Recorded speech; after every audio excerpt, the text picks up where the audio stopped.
Okay, great. Welcome, everybody. Thank you for being here. My name is Caraway. I run the Fear versus Greed Discord group.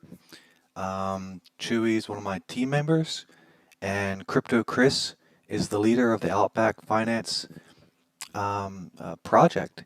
Can everybody hear me? I can hear you, Chris. Chris, you can hear me, correct? Yes. You hear Can me?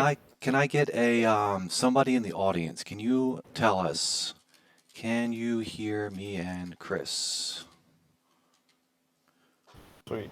Awesome. Thank you guys. Okay, first things first, you have a whitelist presale Friday at 1 p.m. That's Friday, April the 8th. Is that correct?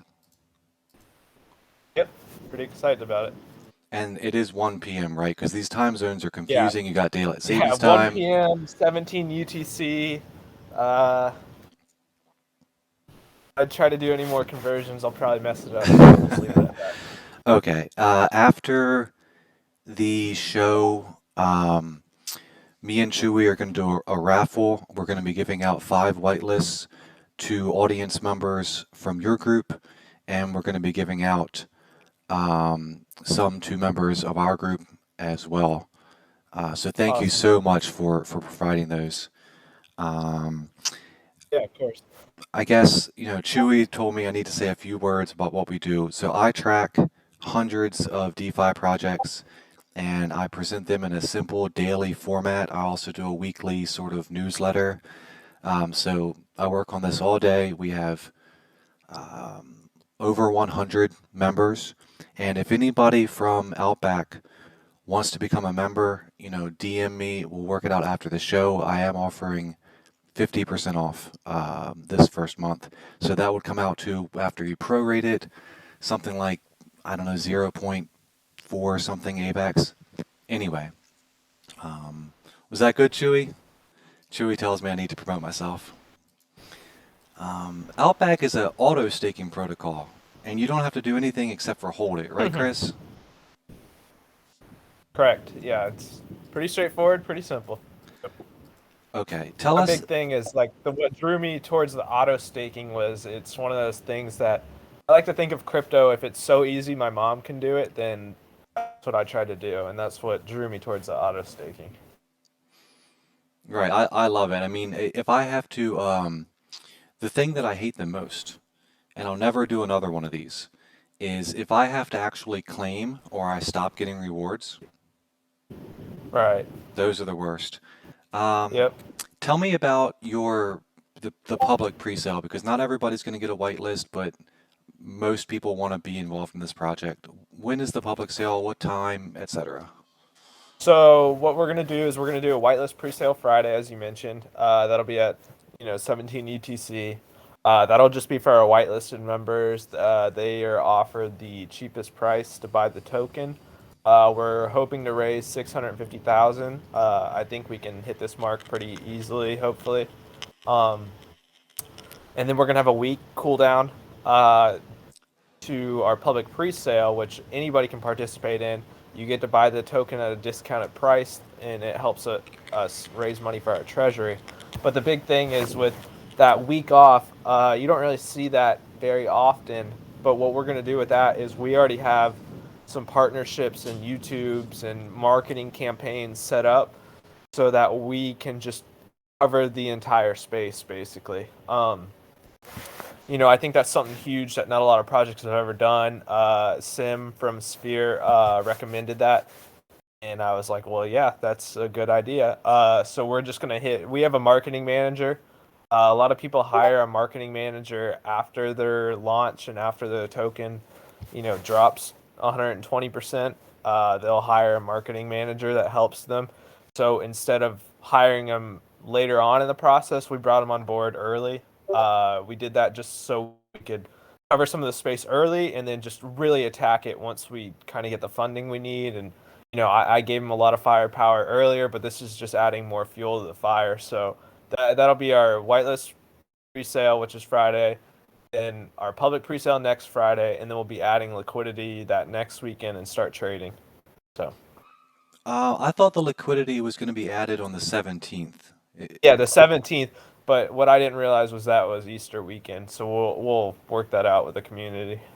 Oh, okay. So you guys are thinking about maybe making it Monday or Tuesday instead of Sunday? Yeah, or even Saturday before. I wrote in that medium the 17th, and that's when I wanted to do it, but then I didn't realize that was Easter, so I was like, yeah, I'm sure people are going to be busy with that. So That makes sense. we'll figure it Um, out. Now the marketing manager, forget his name. What's his name? His name's Onomatopoeia. He goes by Ano.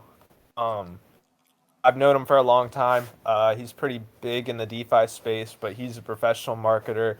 He has a background in marketing. It's his bread and butter. I've seen him take really crappy projects and make them look like the next Ethereum just because he's just good at what he does. And so that's why we brought him on board. So what does he do? Does he reach out to YouTubers and reach out to influencers? Is that what he does, or is it It, something else? it's a mix of all kinds of stuff. So he does a lot of guerrilla marketing, bringing new investors in. He's got a team that works for him. They do a little bit of everything. It is a mix with the YouTubers and all that stuff, but it's just really a mix of everything. He really just covers the whole space. It's not just like one. He goes and gets three YouTubers and calls it a day. Like he's really just out there everywhere. Him and his people just covering the whole space. So I mean, it's really nice to have him on board because he's so influential and good at what he does. Awesome. Well, a lot of the things you guys are doing are bringing people in. Let me talk about this rising floor style presale because I love this. It's a great idea. You know, Elixir did this too. Never mind, but the first 15 minutes, and correct me if I'm wrong, the first 15 minutes, every wallet can do up to 500 bucks. And Correct. then after that, the maximum per wallet raises to 1,000, and it just keeps going up every 15 minutes until the hard cap is reached. The hard cap, as you mentioned, is 650K, which is, I'm sure you guys are going to do it. Yep. Frankly, 650 is going to be a nice medium goal, and it's going to be a lot of liquidity, correct? Right. Yeah. It'll be a mix between liquidity and the treasury. I really wanted to have a $1 million pre-sale, but it was just kind of just talking to other people in the space. It just seemed a little lofty. So just that 650 is a good number to get us started, to contribute to having a good liquidity, having a good treasury, and then, having marketing funds, additional fuel to the fire. So it's a good start. Yeah, absolutely. Okay, I think we've covered the pre-sale. That's going to be this Friday for whitelist. The Friday after that is going to be the public pre-sale, so mark your guys' calendar.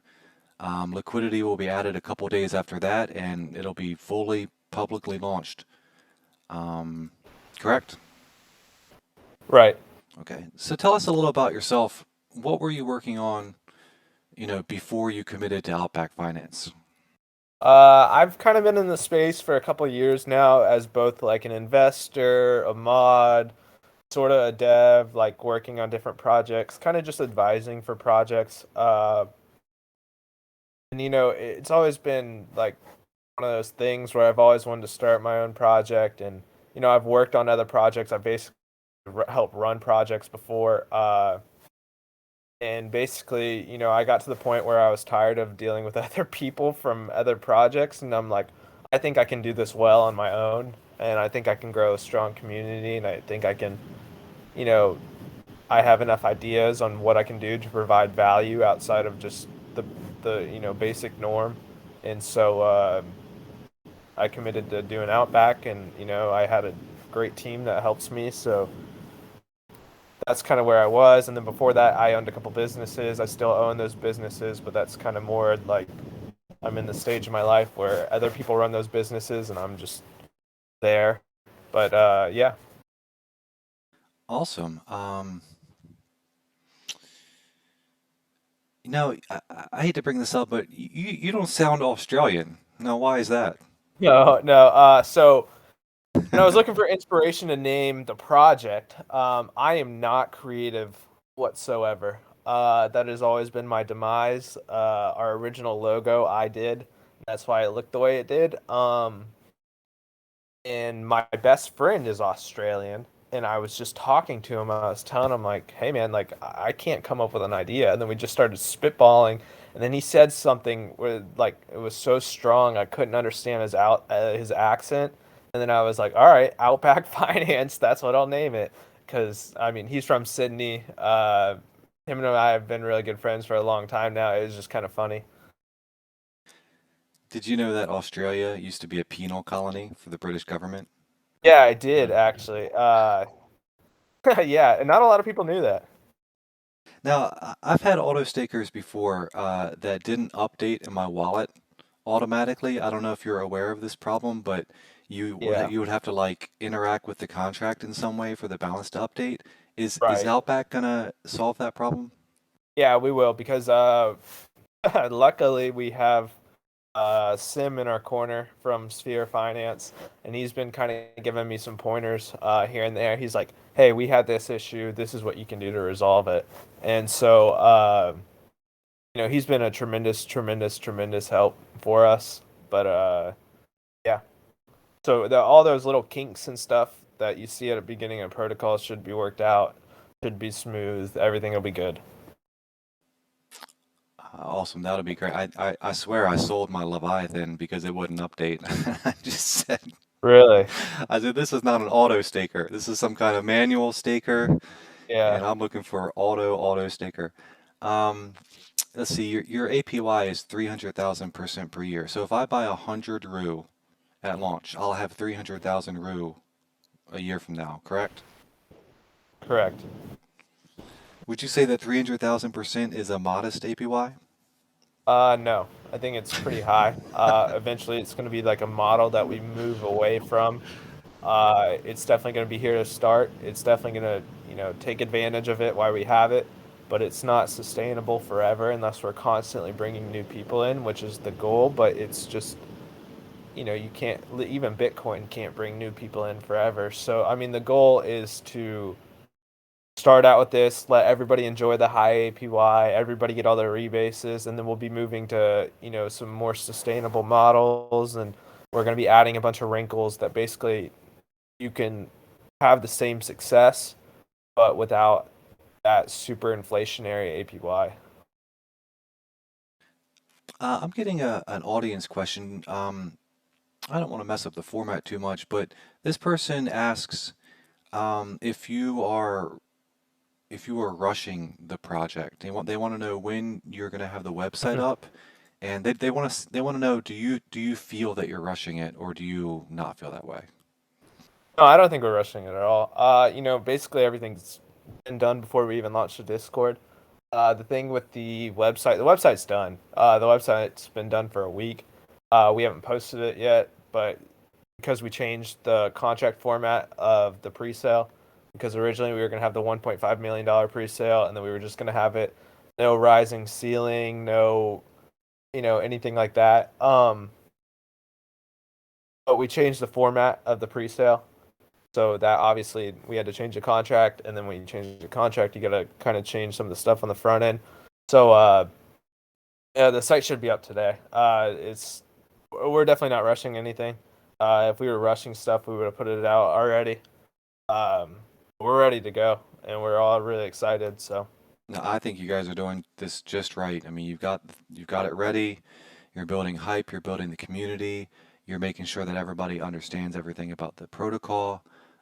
You've got your documents online, and right, you're doing AMAs every single day. So to me, uh, this is not what I would call a rush job.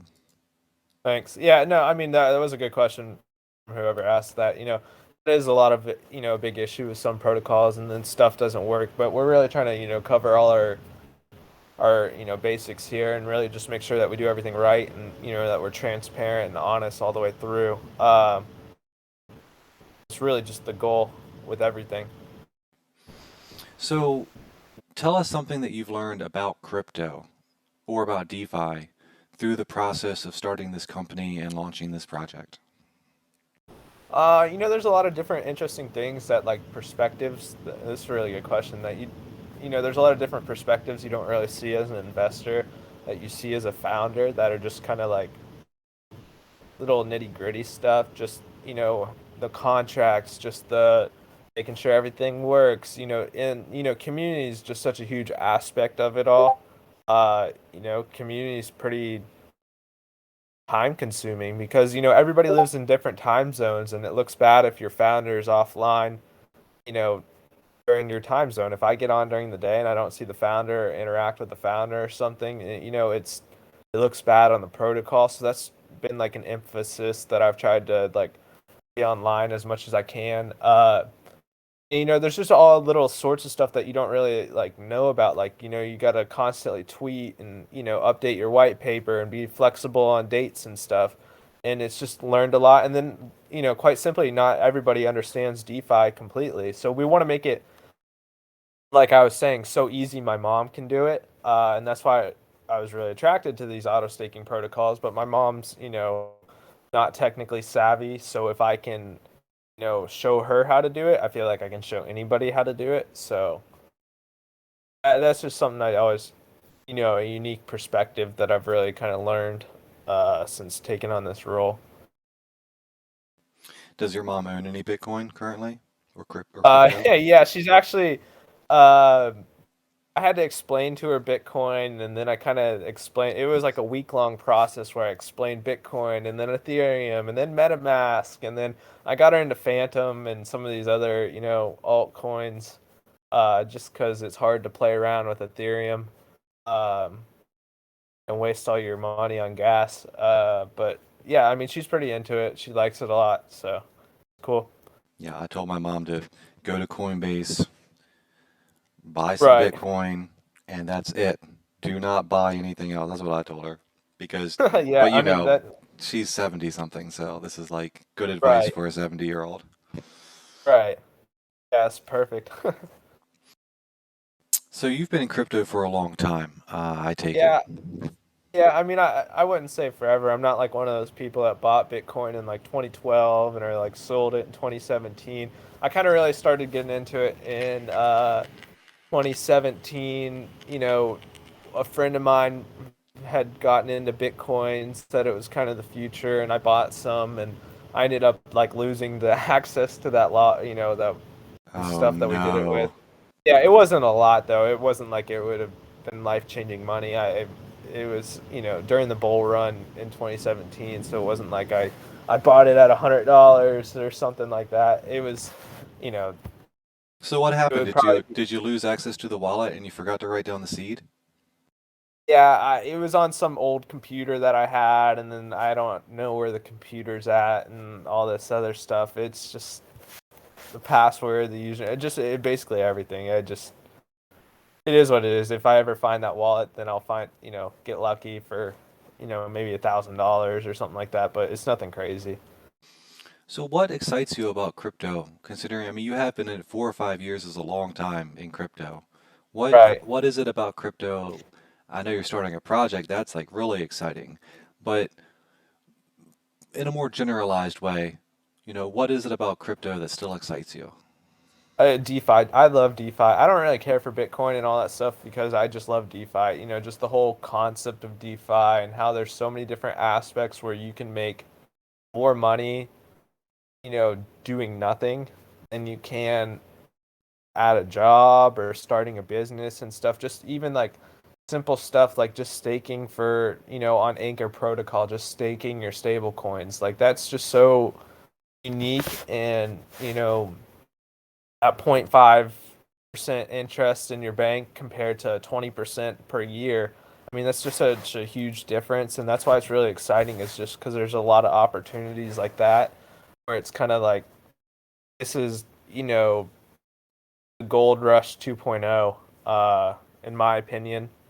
And, it's just pretty unique. There's just a lot of opportunities. That's why I like it so much. But, Yeah, I love DeFi. It doesn't matter who you are or what you've done or where you come from or how right. old you are. All that people care about is can you deliver value?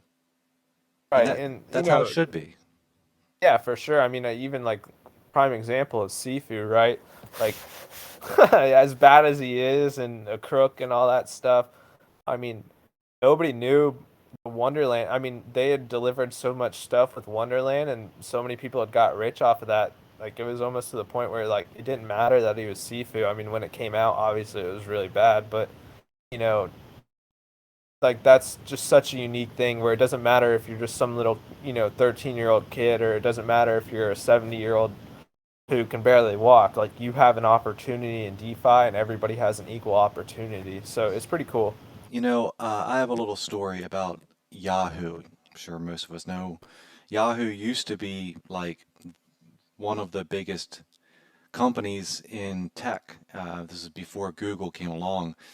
Yahoo had a CEO all through the 90s, and he took the company from, very small company to an absolute billion-dollar giant.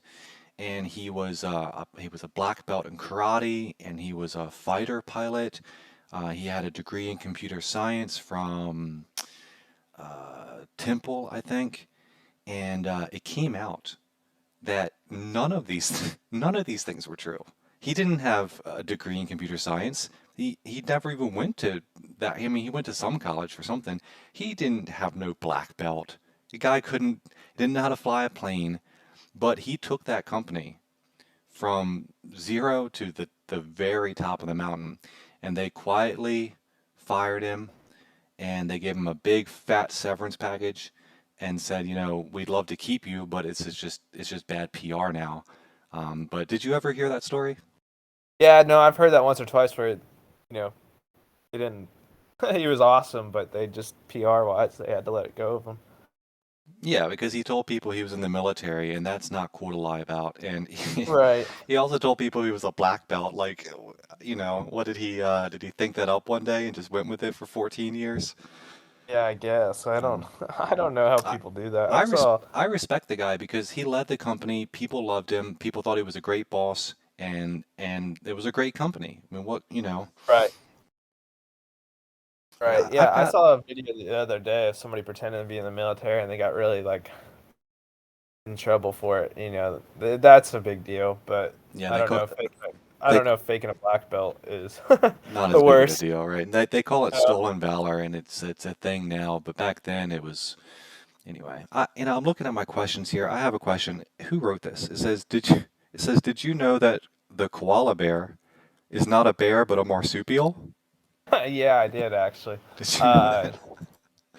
I, well, it's funny because we have kangaroos as like our kind of thing right now because I feel like everybody knows kangaroos, but I'm like, man, I kind of want to branch into some different animals, have different roles where it's like some are koalas, some are kangaroos. I don't know where else we could go, but there's all kinds of creatures in Australia. But yeah, I've got about 14 more Australia questions. Let me delete all these. Chewy, can you test your mic?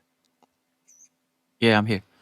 I have Yeah, I have to a couple of interesting questions here actually that Okay, I'm gonna let if Chewy take over. I'm gonna grab water. I'll be right back. I'll be right back, guys. that's good. Chewy, take the stage. yeah, one of the key questions I noticed was from DeFi Me. She was saying, please talk about involvement with Sphere and what does that mean for the project for Outback. So Sim has become a friend of mine. Uh, I messaged him because I wanted to use quantum liquidity as a service. That's one of their big initiatives to basically yield farm with our liquidity. Basically establishes a revenue model for both us and them.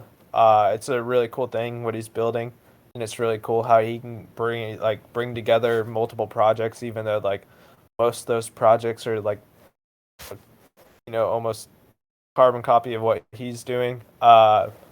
Basically, Sim and I have become friends. Part of the thing to work with him is that you need to be KYC'd. I KYC'd with Ape O'Clock. I thought everybody knew what Ape O'Clock was, but it turns out they didn't.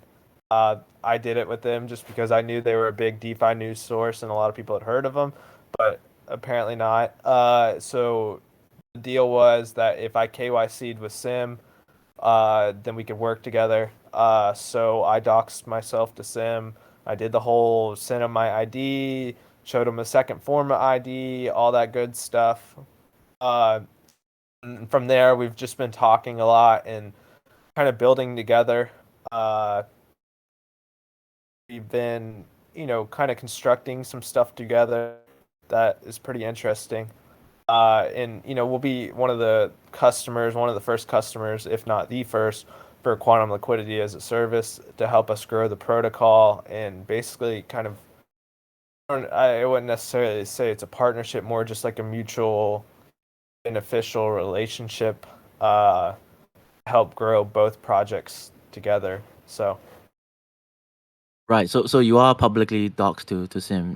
He knows how handsome you are and everything. yeah, so he said I broke the camera when I turned my camera on and he saw me, but otherwise, yeah, he knows what I look like.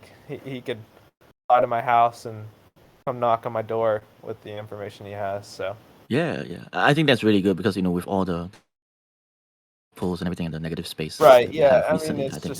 it's such that's unfortunately the worst part of crypto, and it just ruins people's perspective on things. But that's not what we're here to do. We're here to build a sustainable long-term project. We're not here to just do some quick flip or do some shady stuff to make money.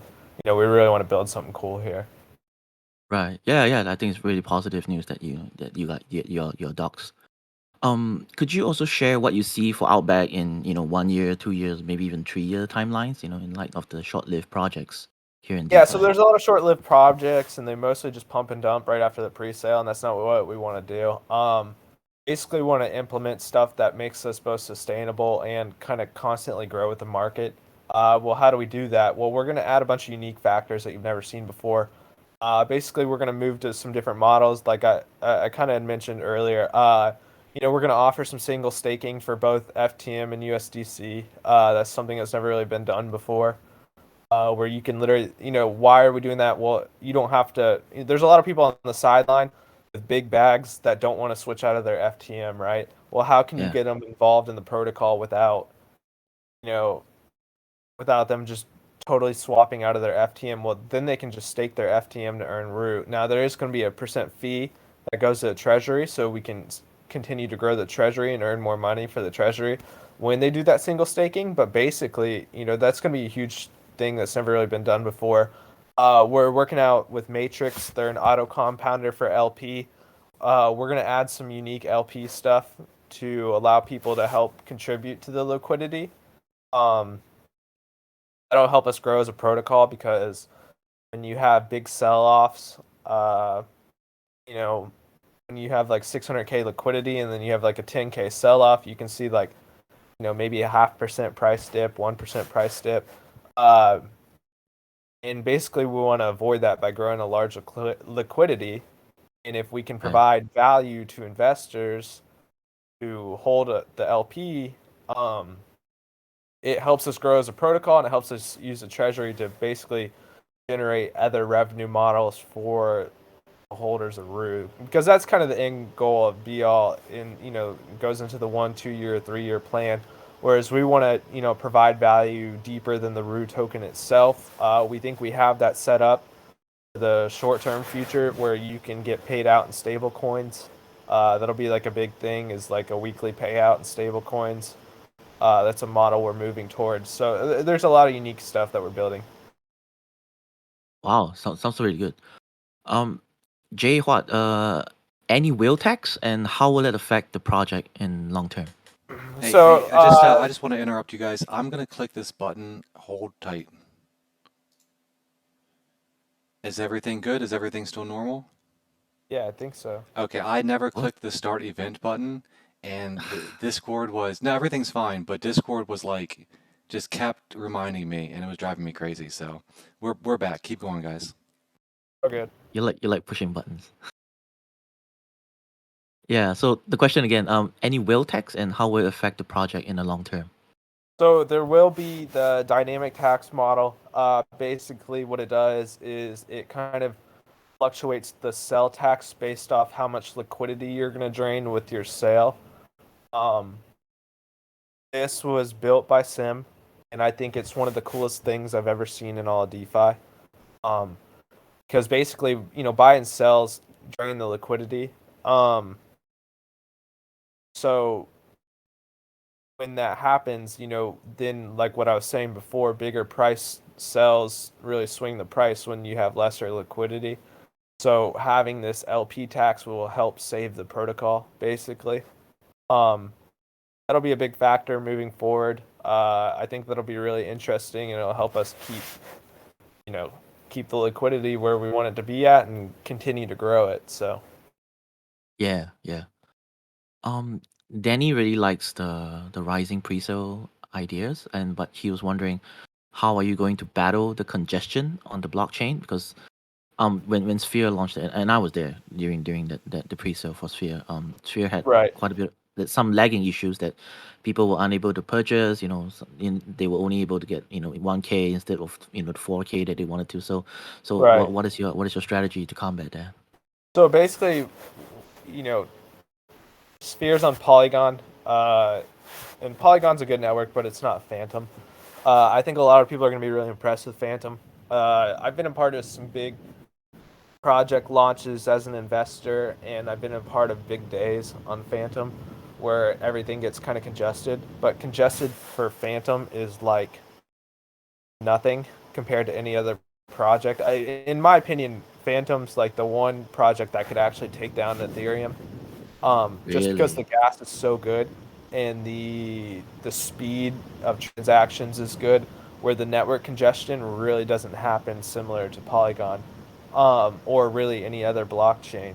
So I'll give the prime example of the worst day I've ever had on Phantom was the day Andre stepped down from the Phantom Foundation, and to do one transaction, it was like zero point 0.6 FTM, or zero point 0.7 FTM, which that sounds like a lot, but really in the grand scheme of things, it's like $1 to like send a fast transaction.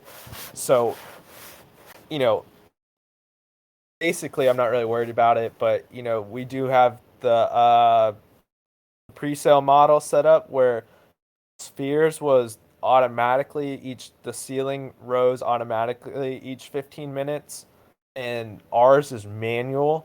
Why we did this is for that exact reason. If everybody is like, if we're on the 1K level and everybody can't get in their $1,000 because something gets really congested, uh, then we can be like, all right, we'll give you like an additional 5 minutes before we raise the cap. And Right.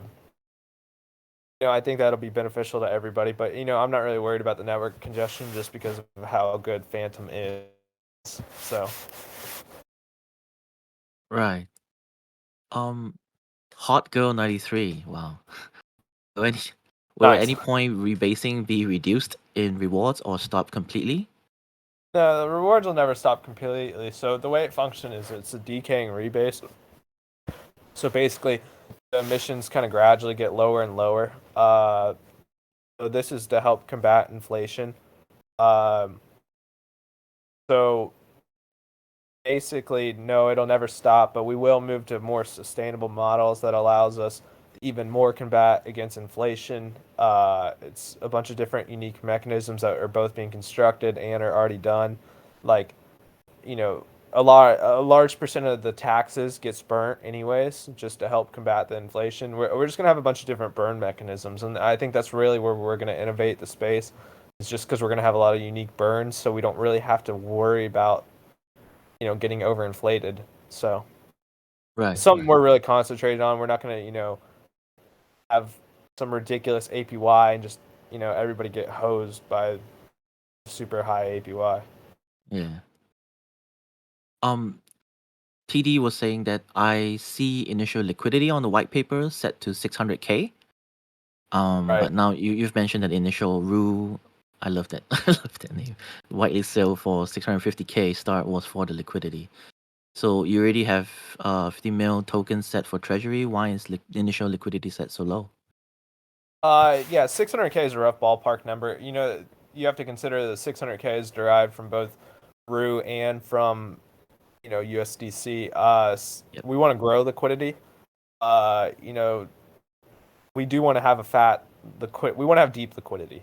Uh, and it just depends on the numbers of our pre-sales, because we also need to have a big enough treasury where we can accomplish what we want to accomplish, where basically investors can get paid out in other mechanisms than the RU token itself. So we're gonna have a constantly growing liquidity. 600K is a rough ballpark. We really will probably make it like between 800 and a million. Nothing set in stone, but it'll be a minimum of 600,000.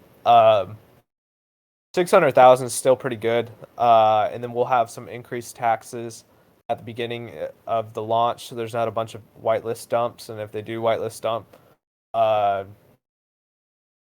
then really they're kind of getting screwed by the tax. We'll kind of quote unquote punish the people selling right at the beginning, the initial pump. So there's going to be a bunch of unique stuff to prevent like a big dumpage basically. And then if we have deep enough liquidity, it won't really matter if there's a few dumps here and there. Yeah. Well, yeah, which is a great segue to Odin Volt's question. Will there be a higher tax for whitelist to prevent dumping at the start? Yeah, it won't be specifically for whitelist. I think we'll probably set a little bit higher of a tax for just cells in general for the first couple of days, just to prevent all the people making like a 10x. Will prevent them from Yeah. dumping a ton of money at once. So yeah, I mean essentially, yeah, there will be a raised Cool. tax at the beginning. Okay, cool. So crypto miners, he was asking how many team members are there currently, and how much do you intend to set aside for marketing, which is a very key important aspect of DeFi. Right. So there's 4 of us that are full time, and one that we kind of contract out with, and and Ano being included in that 4, where he kind of works for us, but he's not really on the team per se. But I'm including him in this figure just for example's sake. We want to put a ton of money into marketing. Why? Because we need to bring new people in to succeed. That's where a lot of projects fail. Is they say, "Oh yeah, we're gonna do marketing. We're gonna do marketing," and then it's like it never happens. Versus like if you start on the ground running with marketing, you can be really really successful as a protocol. And a lot of the keys to success with DeFi projects is education and understanding. So the more people you can educate about your project, the I guess the better it'll do, I guess you could say, just because more people understand it, they'll be willing to invest in it just because they understand it. And that's a big perspective that we always try to keep. And then we really just marketing's so huge. I have a little bit of a marketing background, and then having Ano in combination with that it's going to be a huge factor. I don't know what we're setting aside. We're coughing up a crap ton of money beforehand to pay for some of the marketing, and then we're going to continue to do that too. So I read that you have already dedicated, not that's not the right word. You've already put $100,000 into the marketing budget. Is that about right? I think I read that. yeah, that's yeah, yeah, that's about right. Okay. Nice. We're serious Oh, about it. A lot of it's our own money.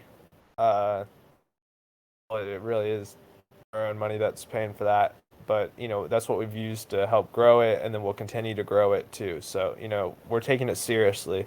This isn't just some we're not just some high school kids trying to launch a project. This is serious, and we're trying to grow this into a big time project.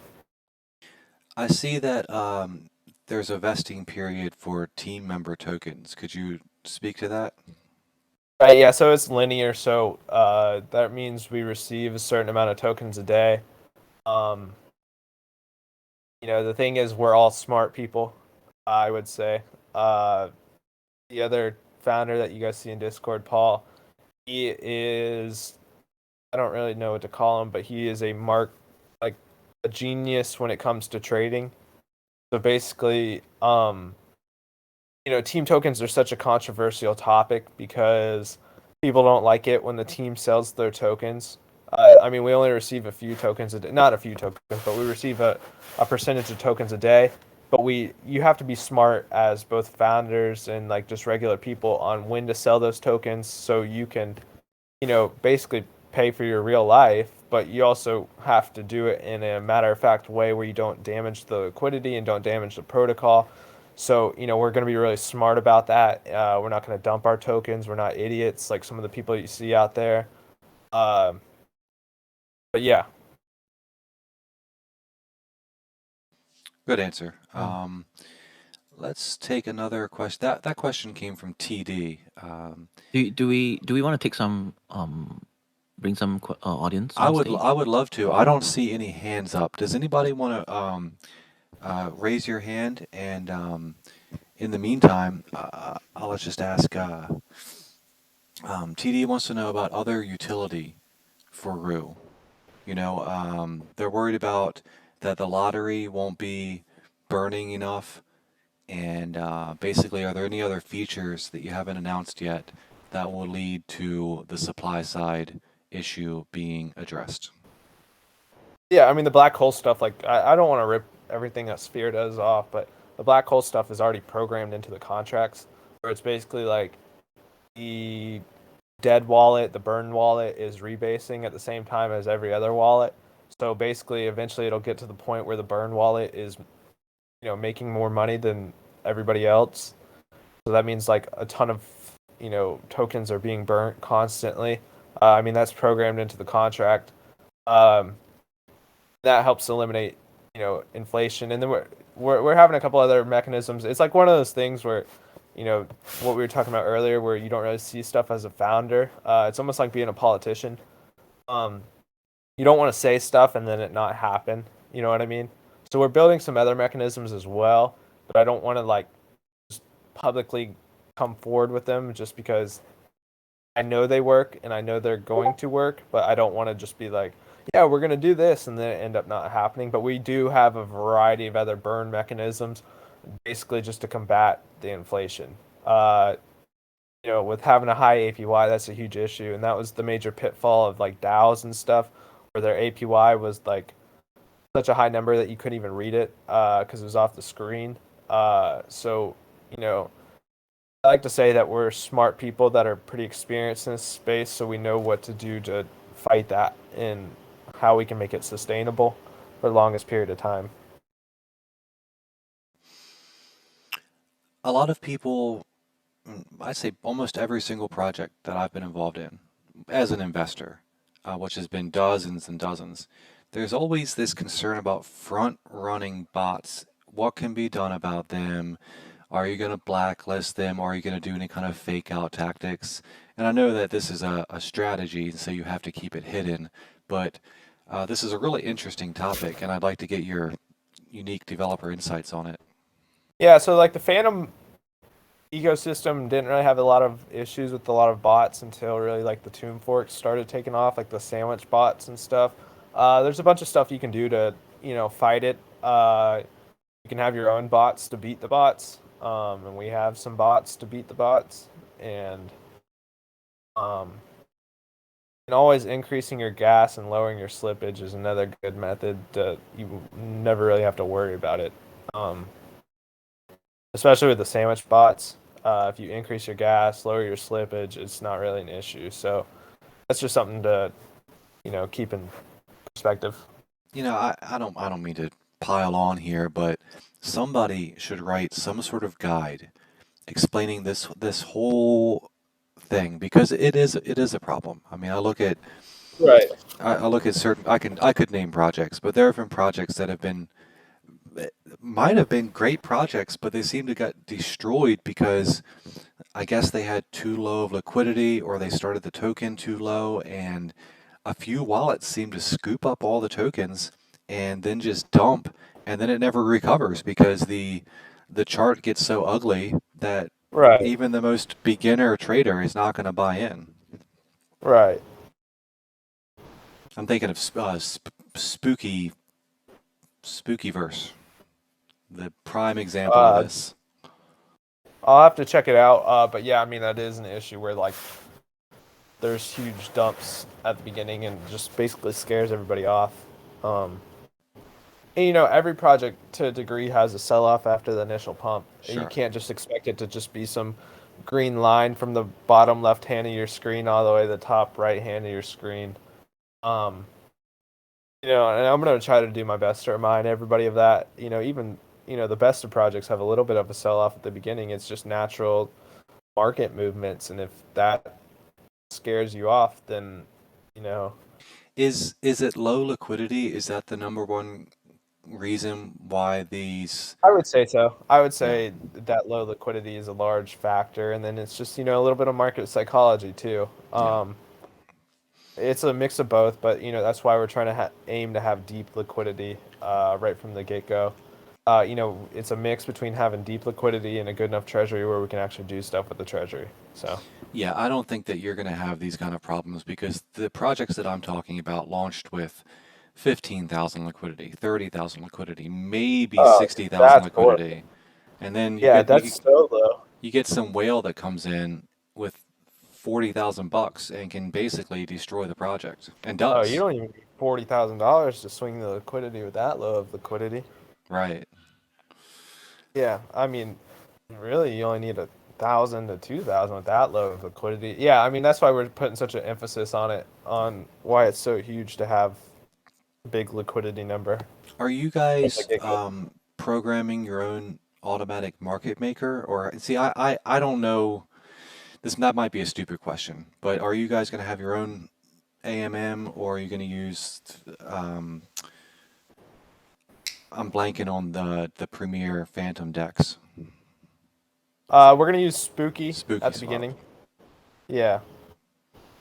Um, the automatic market maker. I mean, yeah, it's something that it'll be more of a long-term thing rather than a short-term, because when you get into stuff like that, you got to get worried about exploits and stuff. So Oh, it's just all about it's serious business. yeah, it's about being safe and secure rather than like building your own. Like I just like using the example of bridges because bridges are something that aren't very hard for developers to build. Like just you know, normal developers can build a bridge, but there's so much room for like wormhole exploits on bridges that it's not practical to build a bridge. Um, so that's just something, just like an example where it's just like you just got to be really careful with what you do, so then you don't screw the project by doing something like that. Tell us about liquidity lock. Liquidity lock. So our liquidity will be locked with quantum liquidity, actually. So that that's a big thing because we can continue to derive value from our liquidity rather than just being stagnant, and then we're continuing to grow our liquidity. Um, that's such a huge factor. Uh, a lot of people are worried about like the devs like pooling liquidity, but that would just kill the whole project. So that would be really dumb. But what we wanted, so we're locking it with quantum liquidity. We're growing it with quantum liquidity. And then in addition to that, when you have a V2 of a contract, you have to swap the liquidity of the contract. And, you know, if there was ever something like that needed to come, fruition, we would tell everybody like weeks in advance and be like ultimately transparent with it. Uh, but yeah, Could you say a couple words about um, when this will be locked through quantum? And I hear what you're saying about if you need a V2 and your liquidity is locked, then this is not smart. yeah, Um, then the project's over. Uh, if that were to happen, it's from the get go.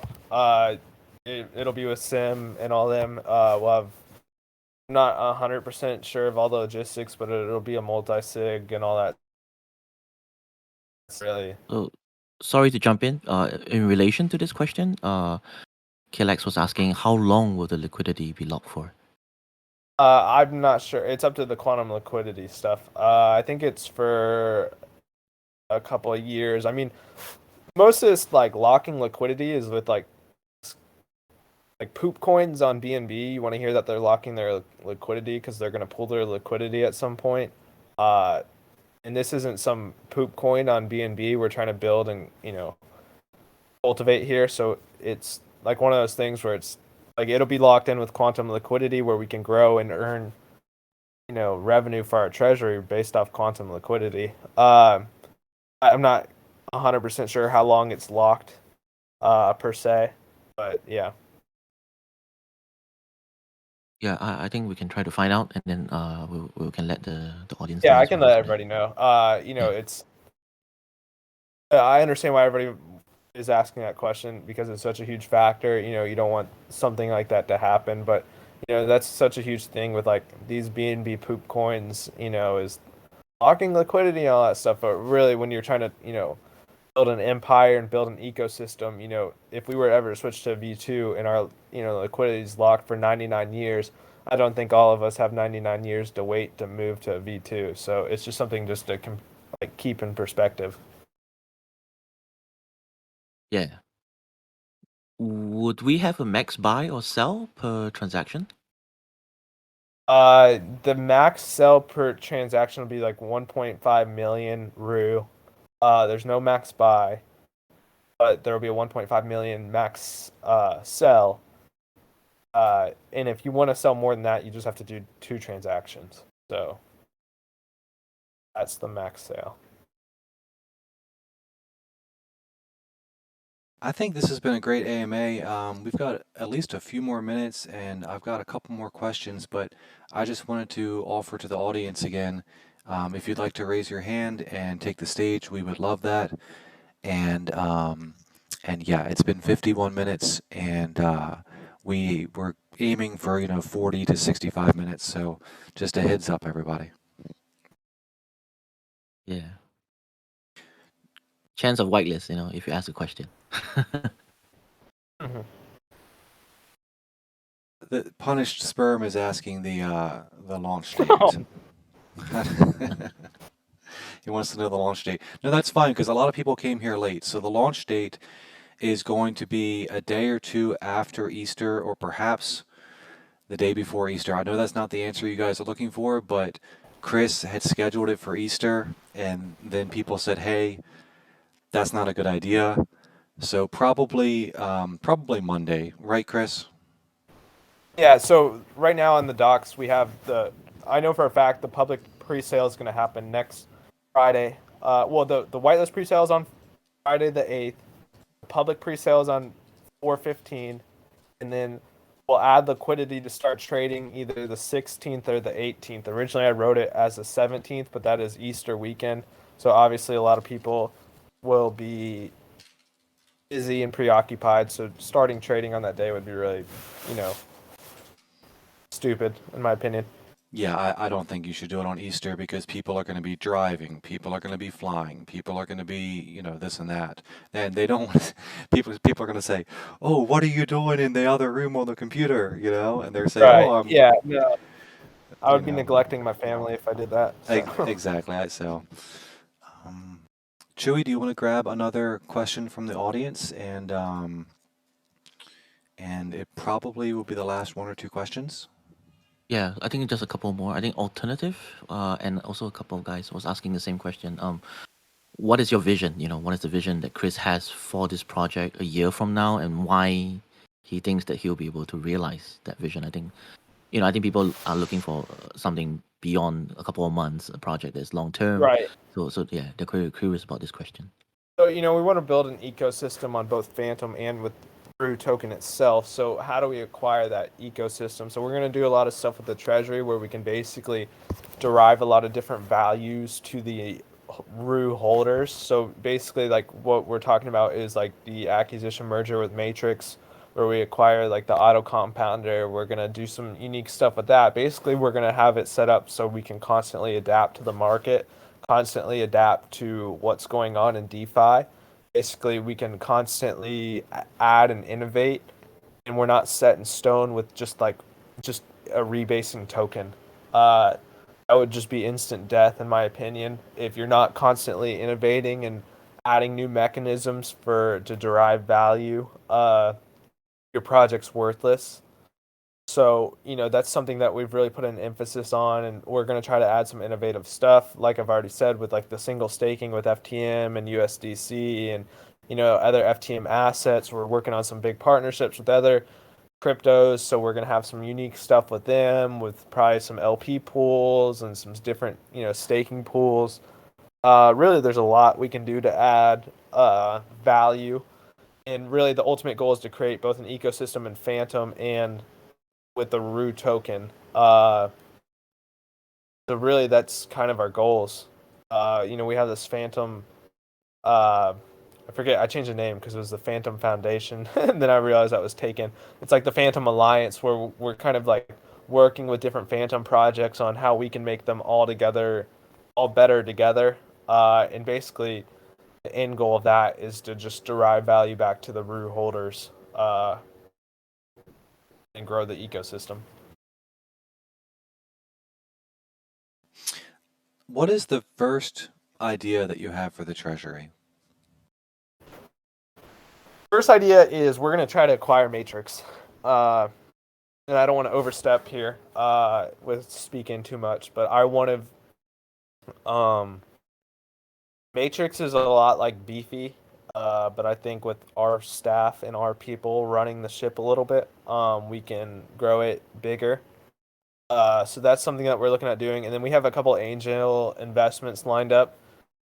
Basically, those investments will get us a share of these projects, and the returns will be shared with the Rue holders and not necessarily Treasury. It'll go to the holders of Rue itself. They're kind of like pre-seed investments, so there's a lot of unique stuff that we have lined up, and then we're just going to do basic stuff as well. Like we'll probably buy a bunch of Phantom. We will stablecoin farm so we can continue to grow. We're going to do a bunch of unique stuff just to grow it. It's not just going to, if we have money just sitting there, it's almost worthless just because we could do so much more with it. Yeah, that's awesome. Somebody says, "Can they be the Neo in your Matrix?" I think you don't have to answer that. That's a little personal. But here's one. TD has another good question. They want to know what you can do about um, people sidestepping your dynamic tax system by using multiple wallets.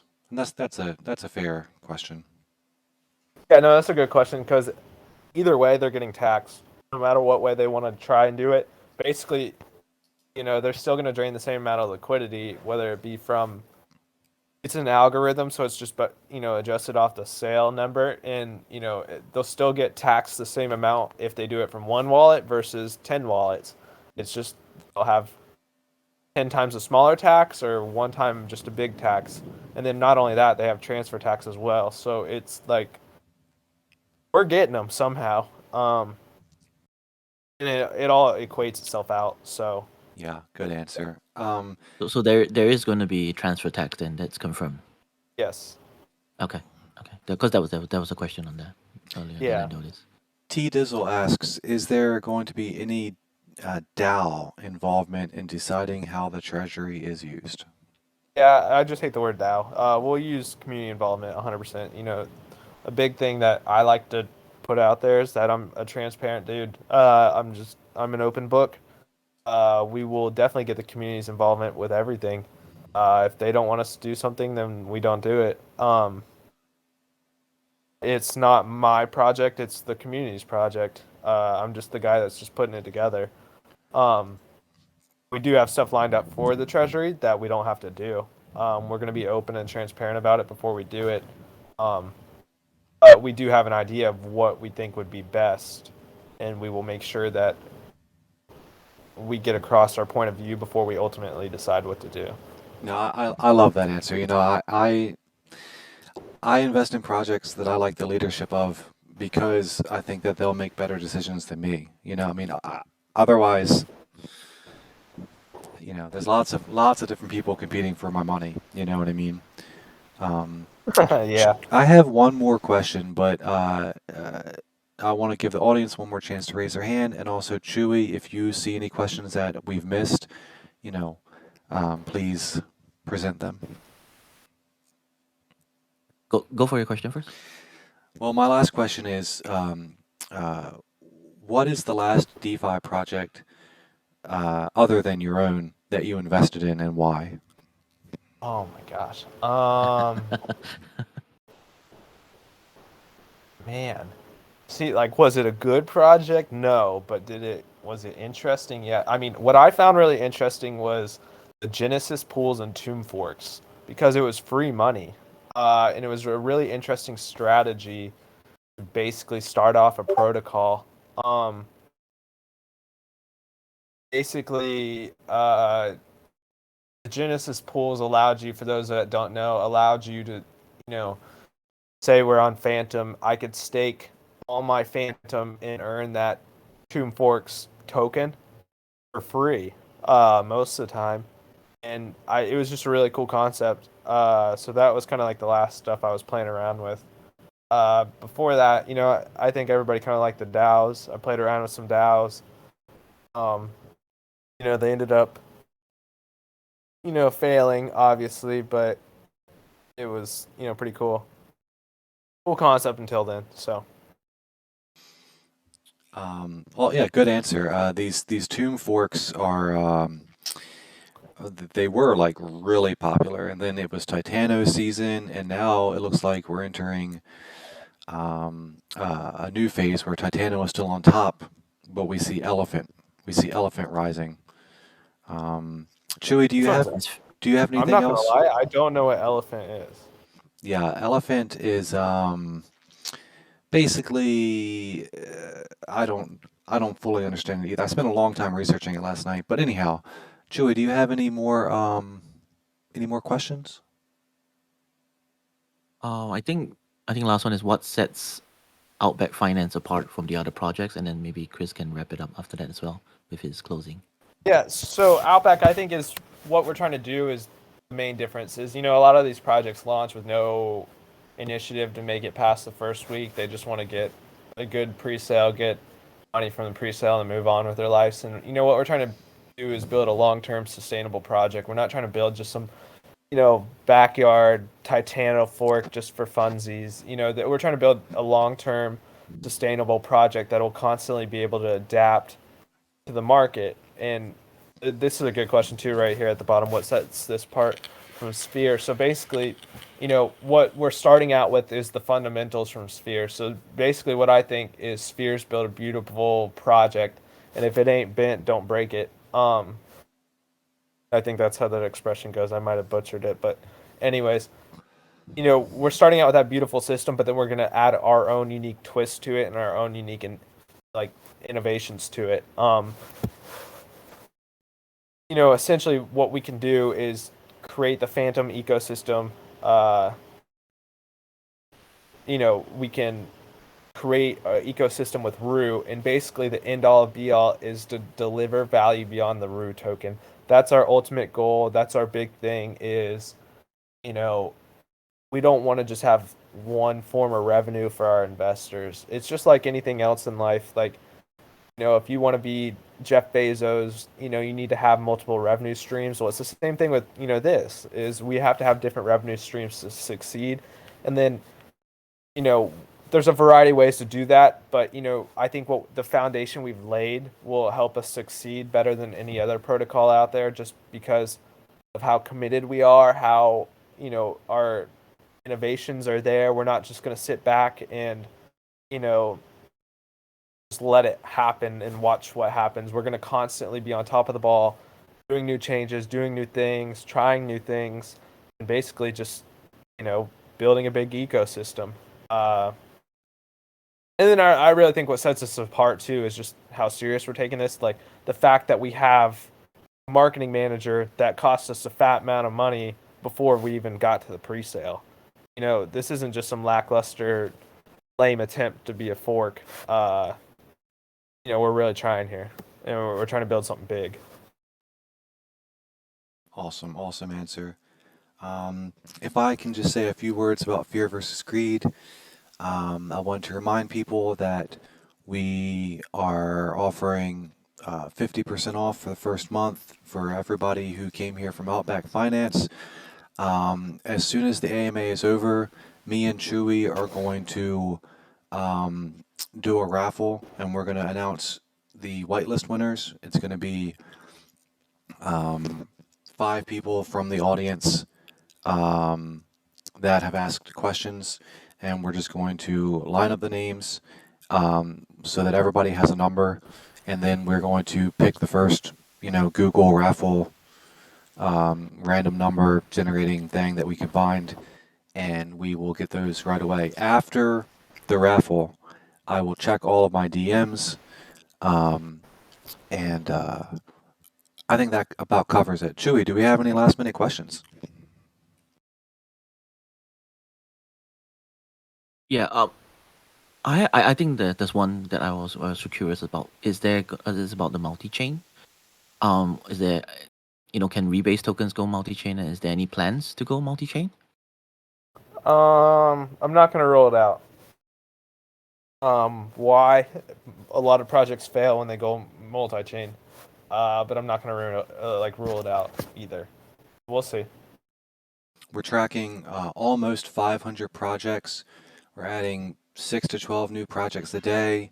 We're typically getting 20 to 40 projects launching per week.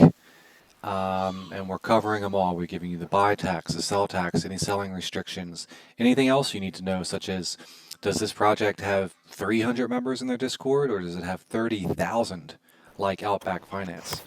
Um, uh, Sorry, Chris, but Chewy's right. I should plug. No, you need to. Yeah, and We're frankly, I on mean your this is a we're in your great Discord. this is a great service that we're offering to people. We're really, really proud of what we've accomplished. It's myself working full time, 80 hours a week. I've got two paid researchers, Chewy and Shoguns. We have two moderators. We have one moderator, Roboto, is doing a free giveaway service where he tracks all of the free giveaways, and he compiles the best ones every day. If I am 100% sure that a person could go from no money to a five-figure bankroll in a year just by clicking these buttons that he says. He says, click here, retweet this. We've already got members making money off of this. If I wasn't so busy, I would do it myself. And that's free. That's not just for members. We offer that for free for everybody. Um, Please, somebody take advantage of that. And people are taking advantage of it. We have a guy that just won. I think he won $1,000 by clicking these things. Anyway, I'm going off on a tangent. Before I forget, thank you so much for being here, Chris. This was an honor for us, truly. Thank you, Chewy, for helping so much. Thank you for the audience members who have provided questions, and even those who haven't, those who have just been here or have said nice things in the chat. Thank you, guys. This DeFi space, it's amazing. There's this dichotomy. You have these scammers and these scumbags, and then you have some of the best, most talented, coolest uh, uh, people alive. I mean, the people in DeFi, this is like the cutting edge of technology and finance. Um, I think I saw a projection that said that DeFi grew 56% last year. It's DeFi is bigger than anime. DeFi is bigger than NFTs. DeFi is going to be $1 trillion industry by 2030, and that's conservative. Um, I'm ranting again. Thank you guys. Thank everybody. Thanks for having me too. Yeah. Is there anybody else? Can we get one last question? Um, Somebody says, is this being recorded? I am recording this. I hope that Chris is recording it. I forgot to ask. No, I didn't record. Sorry. I know you didn't record your AMA yesterday either. I wanted to hear it. Not gonna lie, no clue how to do that, but I'll figure it out. Yeah. Yeah, I will get a YouTube link for you as soon as I can. Chewy, can you say a couple words and then we'll let Chris um, uh, close us out? Yeah, no, yeah, thanks, Chris, for coming on board with us. I think Outback is really good. I think when we first had the chat with Chris, we were really confident, and there was a lot of positivity, in this space that, that these guys are very serious about what they're doing. They're just not, they're not high school kids. They're very serious about while they're beginning with as a fork from Sphere, but they want to do their own thing and they want to be here for a long time. And I think we're doing this right. So yeah. Thank you so much, Chris, for coming on board for this AMA. It was great. Well, yeah, thanks for having me. I really appreciate you guys taking the time for coming as well. So thank you. You're welcome, Chris. Thank you so much. Guys, I think that's it. We're going to go ahead and close down the AMA. If you have any questions, you got the general chat. I'll leave this AMA chat room up for a little while. My DMs are always open. I think that's it. Thank you, guys. Thanks. Thanks so much. Oh, and anybody can DM me with questions too, as well.